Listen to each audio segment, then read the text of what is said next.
Nyaris 3 pekan pasca banjir di utara Sumatera, sisa banjir seperti lumpur dan kayu masih menutupi jalan, membuat wilayah masih terisolir.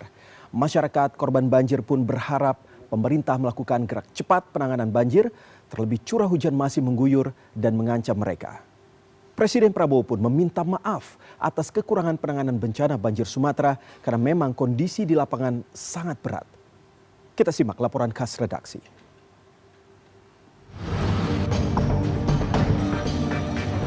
Inilah kontur tanah akibat bencana banjir. Lumpur tebal, gelondongan kayu, hingga genangan air sisa banjir itulah yang ditemui para tim penanganan bencana dan relawan yang ingin menjangkau wilayah terdampak banjir di utara Sumatera. Salah satu yang terekam kamera oleh relawan 6x6 Ekstrim Indonesia di akun Instagram @windowherwindow, mobil off-road dengan roda 6 penggerak bersusah payah menembus lumpur yang mengeras dan gelondongan kayu yang menutup jalan dan jembatan di Aceh Tamiang. Sang relawan juga menunjukkan anomali tanah di lokasi bencana yang cukup berbahaya, yakni tanah terlihat kering di permukaan namun lunak di dalamnya. Bawahnya semua air.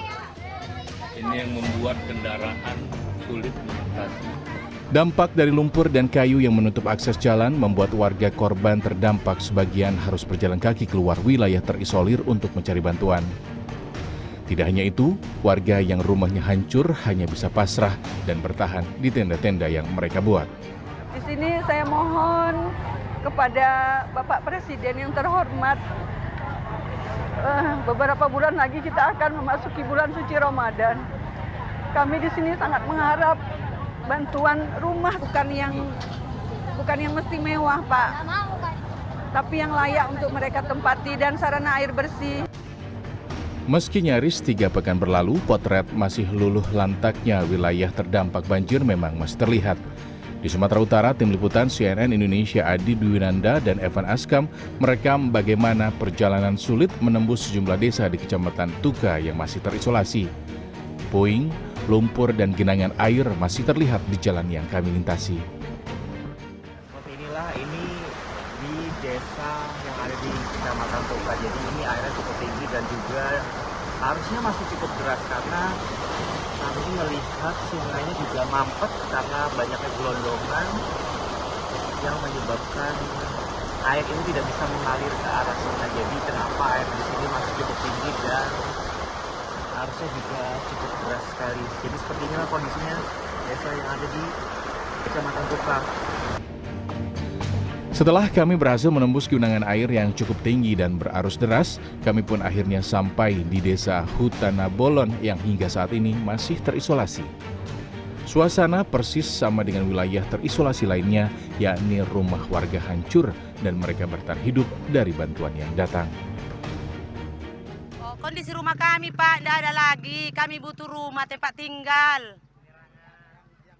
Yang layak dipakai lah, Pak. Ya, biar ada tempat tinggal kami, Pak. Kami ngungsi sekarang sama di pengungsian lah di sana. Kayak gitulah, Pak, ya. Mohon, Pak, iya, tempat tinggal kami. Mohon perhatiannya, Pak, sama kami. Cuma itu, Pak, tempat tinggal, makanan kami. Masih porak-porandanya sejumlah wilayah terdampak banjir meski sudah nyaris 3 pekan berlalu membuat sejumlah pihak melontarkan kritik penanganan bencana yang begitu lambat. Pemerhati lingkungan Walhi menyebut kondisi ini menjadi salah satu fakta dan juga alasan kuat agar pemerintah pusat menetapkan banjir Sumatera sebagai bencana nasional.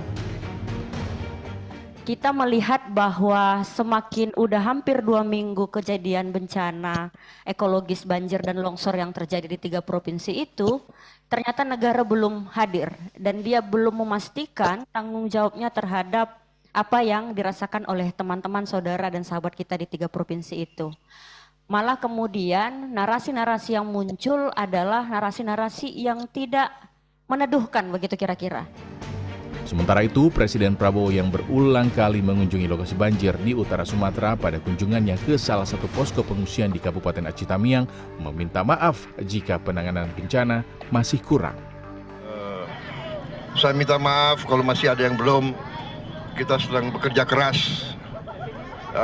Mungkin listrik yang belum ya. Sudah mulai? Oh, oke. Iya. Ya kita berusaha, kita tahu di lapangan sangat sulit ya, keadaannya sulit, jadi kita atasi bersama. Hingga Jumat sore 12 Desember, jumlah korban tewas akibat banjir di utara Sumatera sudah mendekati 1.000 orang, yakni sebanyak 995 orang tercatat tewas oleh BNPB. Selain itu, sebanyak 226 orang masih hilang dan nyaris 1 juta orang, yakni 885.000 orang mengungsi. Tim Liputan CNN Indonesia.